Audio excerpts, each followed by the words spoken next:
Subscribe to our channel by clicking the subscribe button. Click the bell button and enjoy the latest uploads from our channel. اور ان کا فتویٰ بھی یہ بھائی کہتے ہیں میلاد النبی منانا جائز ہے؟ کیوں جی؟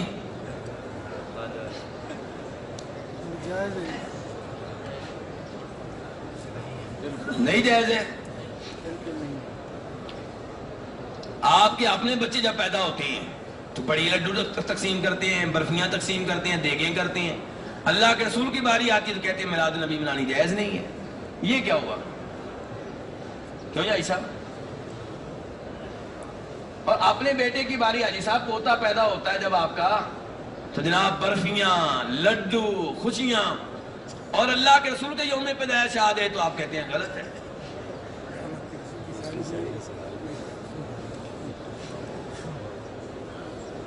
کوئی بتا ہی نہیں رہا، آپ سب چپ ہو کے بیٹھ گئے.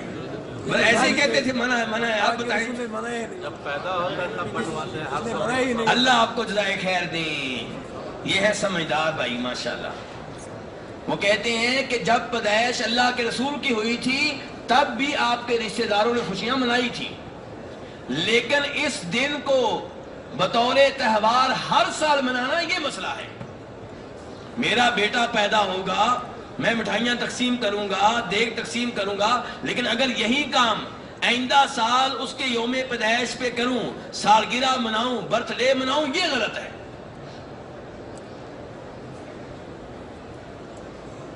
ورنہ نبی علیہ الصلوۃ والسلام جب مکہ سے مدینہ منتقل ہوئے تھے، ہجرت کی تھی. میرے بھائی دھیان سے، بڑی اہم بات ہونے لگی تبصرے بعد میں. حاجی صاحب بڑی اہم بات ہونے لگی تبصرے بعد میں. اگر تبصرے کرتے رہے تو یہ چیز سے محروم رہ جائیں گے آپ. نبی علیہ السلام جب مکہ سے مدینہ منتقل ہوئے، مدینہ والوں نے بڑی خوشیاں منائی اور کہا جاء نبی اللہ، جاء نبی اللہ، اللہ کے نبی آئے، اللہ کے نبی آ گیا. عورتیں کہہ رہی ہیں، بچے کہہ رہے ہیں. ہمارے دوست کہتے ہیں لو عید میلاد النبی ثابت ہوگی.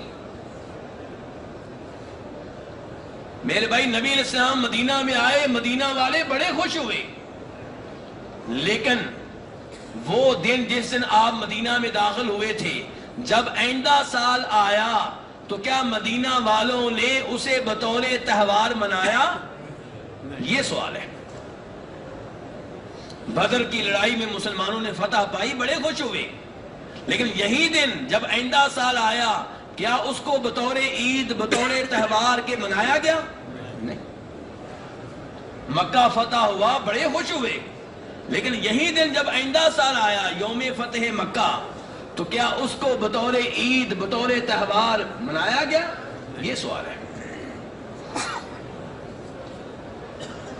تو وہ دن جو بطور عید ہر سال منایا جائے گا وہ دو ہی ہیں، ایک عید الفطر اور ایک عید الاضحیٰ. نبی علیہ الصلوۃ والسلام، ابو داؤد اور ترمذی کی حدیث ہے، مدینہ تشریف لائے تو مدینہ والے پہلے سے دو عیدیں منایا کرتے تھے. کتنی عیدیں؟ دو دن منایا کرتے تھے. آپ نے کہا بھی کیسے دو دن ہیں؟ کہنے لگے جی ہمارے کھیلنے کے، کودنے کے، خوشیاں منانے کے دو دن ہیں. پیارے حبیب علیہ الصلوۃ والسلام نے اس موقع پہ کیا فرمایا؟ توجہ سے سنیے گا. آپ نے کہا اللہ نے تمہیں ان دو دنوں کے بدلے میں، ان دو دنوں کے متبادل کے طور پہ، بدلے کے طور پہ دو دن دے دیے ہیں، ایک عید الفطر، ایک عید الاضحیٰ. اگر تیسری عید کی گنجائش ہوتی تو آپ کہتے دو دن تمہارے، دو میری طرف سے، 4 دن ہو گئے. لیکن چونکہ تیسری عید کی گنجائش نہیں ہے، آپ نے کہا ان دو دنوں کے متبادل کے طور پہ اللہ نے 2 دن اور دے دیے ہیں، وہ ہے عید الفطر اور ایک عید الاضحیٰ.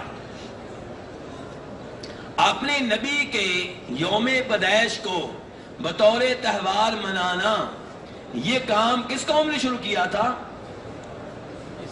عیسائیوں نے. کس نے شروع کیا تھا؟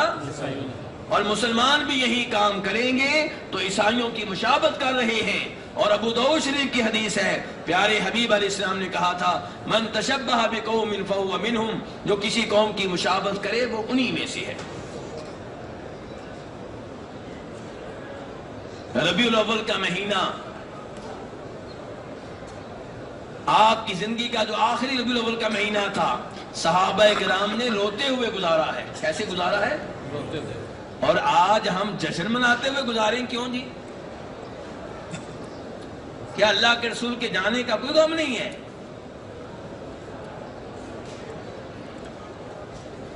تو میرے بھائی ایسے نئے نئے کاموں سے.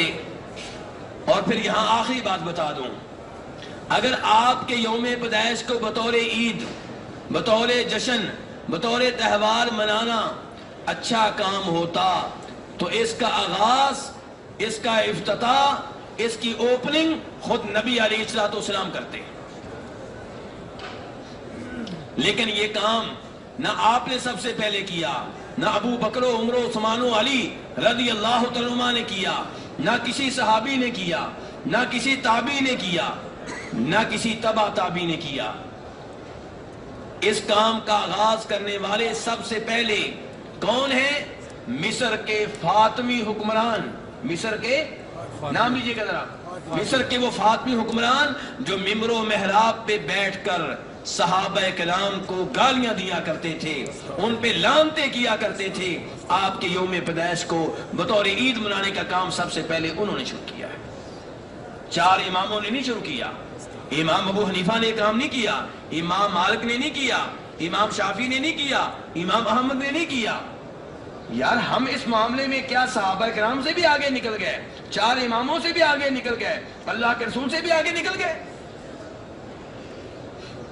اللہ کے رسول نے فرمایا تھا صلی اللہ علیہ وسلم، من احدث فی امرنا ھذا ما لیس منہ فہو رد. جو ہمارے اس دین میں کوئی نیا کام نکالے اس کا یہ نیا کام ریجیکٹ ہے، مردود ہے، ناقابل قبول ہے. تو اس لیے میرے بھائی اس کام سے بچا جائے، اس سے دور رہا جائے. اور ہمارے دوست کیا کہتے ہیں، کیا لکھتے ہیں؟ سبھی خوشیاں منا رہے ہیں سوائے ابلیس کے. بھئی صحابہ کرام نے تو نہیں منائی تھی، 4 اماموں نے تو یہ کام نہیں کیا، تو یہ کس کس پہ فتویٰ لگا رہے ہو؟